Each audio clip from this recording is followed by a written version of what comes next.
Hello, this is State Representative Rob Martwick, and I'm returning to Facebook Live to discuss with you the governor's budget address. So earlier today I told you that the governor would be presenting for the third time his third annual budget, and that I was optimistic that the governor, after 2 years of massive budget deficits and running up huge debts in Illinois, that the governor would change course and adopt the responsible businessman's approach that he campaigned on and present for the first time a balanced budget.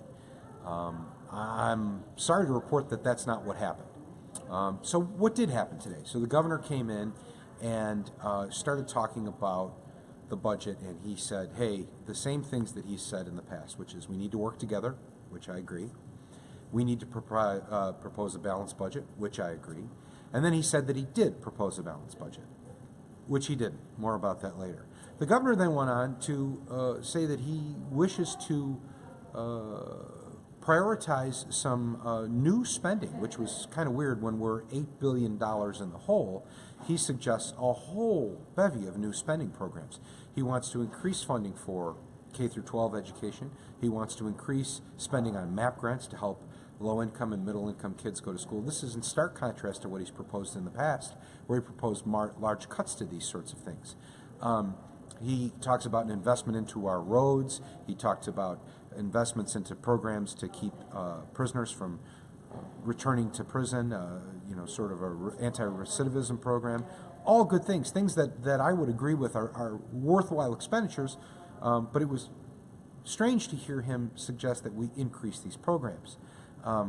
After he suggested these large increases to the programs, he really didn't offer any way to actually balance the budget. He said he would work with us on tax increases if we gave him the political reforms, which is really no different than what he's been saying over the course of the last 2 years.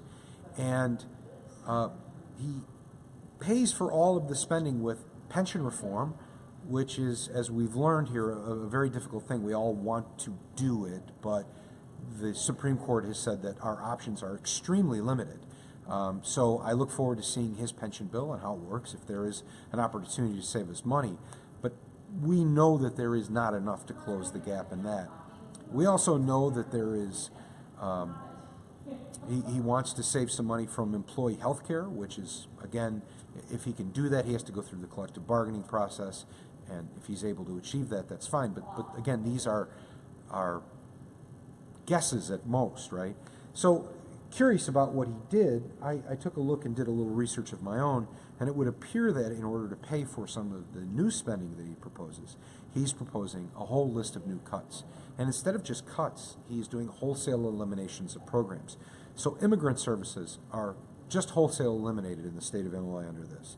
Services for people with epilepsy or autism, wholesale elimination. There will be no services provided to these very vulnerable people.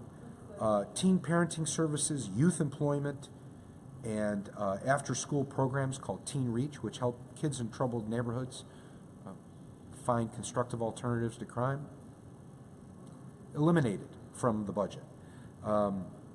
Emergency food program, immigrant integration, Children's Place, welcoming centers, Arc of Illinois Lifespan Project, all eliminated.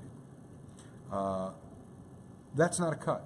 That's a pretty dramatic shift, and I guess that is the governor's priorities. But even further, I looked and I thought to myself, even eliminating those programs, wholesale eliminations, would save the state money, but it wouldn't really save the state a lot. And by the math, it looks like we're still about $4.5 billion short, even with everything that he's doing and the assumptions he's making that he probably can't have in these massive program eliminations. So I took a look through the actual budget document, and you can probably see it here on my iPad. I'm looking at the budget document. You can find this online. And I paged down to page 30, and it looks like there's a line item here that says, and I'll blow it up and you can see it here, working together on a grand bargain.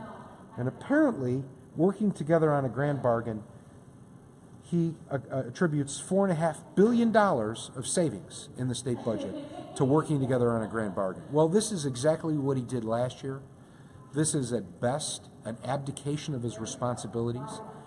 unwilling to show how he gets the revenue to pay for the programs he wants to pay for, unable to say how he would preserve programs that are essential, seeking to eliminate programs that serve our most vulnerable citizens, and basically presenting a false budget that is $4.5 billion out of balance. We will never move forward until our governor accepts the responsibility of his office and has the courage to put together a balanced budget. I filed a fiscal plan on Friday, and I'll be sharing the details about it with you soon, within the next week.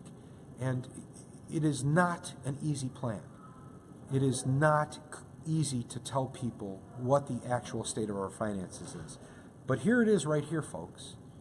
We have to have the courage to address our problems, because if we don't, we will just continue what we've done under the last 2 years under this governor. We will make them worse and worse and worse, and every year it will be harder to fix, and we will all have to pay more and more and more taxes to fix it.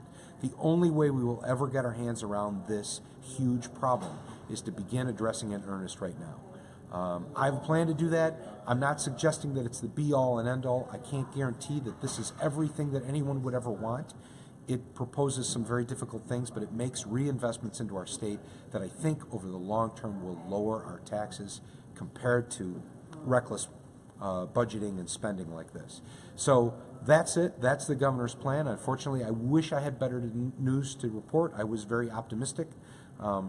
But as always, I seek your comments, criticisms, complaints. Please reach out to me. You can respond here on this Facebook video. You can also call my office anytime, 773-286-1115. You can find me at 5940 North Milwaukee Avenue in Chicago. Please weigh in. It's your democracy. We're not going to fix it unless you get involved. So join me, and together we'll make a better Illinois. Thanks for watching.